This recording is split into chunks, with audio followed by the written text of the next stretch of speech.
I wanted to explain depth of field a little bit more in depth.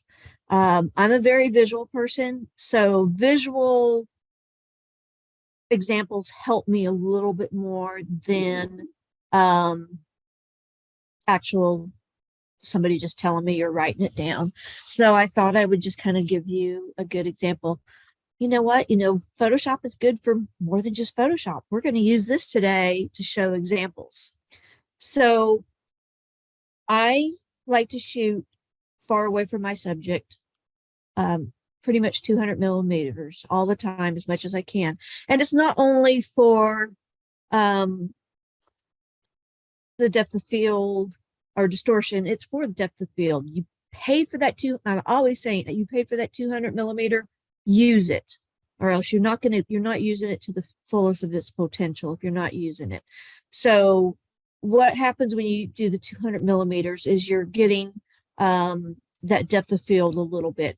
So like this photo right here, I have the person a little bit closer to the trees. So this is kind of what it's more like. She's more like this, and I'm more right here. All right. The distance from the tree to the subject is not near as far away that I want it. You want a little bit more distance between here and there. So if I was to move her away from the tree and maybe move back, the rule of thumb, which is almost impossible to do with horses because you just don't have that much space, is you want this distance from the tree to the subject to be twice the distance that you are from the horse to from that subject. Does that make sense? So a little rule of thumb. So there's, say, 100 feet here and we're 50 feet here. That's not always doable. If I'm that close to the horse, I'm probably not getting the full horse if I'm shooting a 200 millimeters. So I probably have to go a little bit back. So we're going to go a little bit further.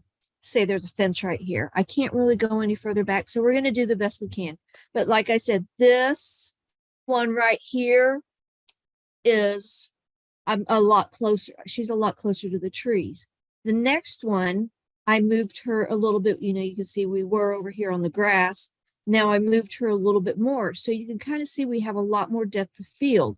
It's more of a snapshot, as I would consider here. And the light's not very good either. So then I moved her back, or we moved away and I moved further back. So the first one, I'm kind of like, we're like right here and I'm shooting. The second one, she moved back away from the trees. I moved back. Now this last one right here is a little bit more close up. And yes, we have a lot of depth of field. So obviously for me to get closer, I either moved her or I moved. So a lot of times it's easier for me to move than repose the whole subject if they're comfortable in it and we found a good spot. So that kind of explains a little bit how I'm getting my depth of field. So just always remember, it's not, if I was to shoot it, if I was to get close up like that and shoot 70, I'm not going to get this depth of field. It's going to still going to look more like that when you're shooting at 70. And here I'm shooting it. I almost can guarantee you I'm either 185 to 200. Very seldom do I go any lower than that. But yeah, that kind of is a quick example of how our depth of field kind of works.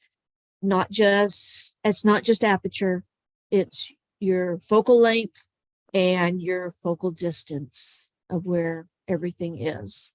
So I hope that explains it a little bit more.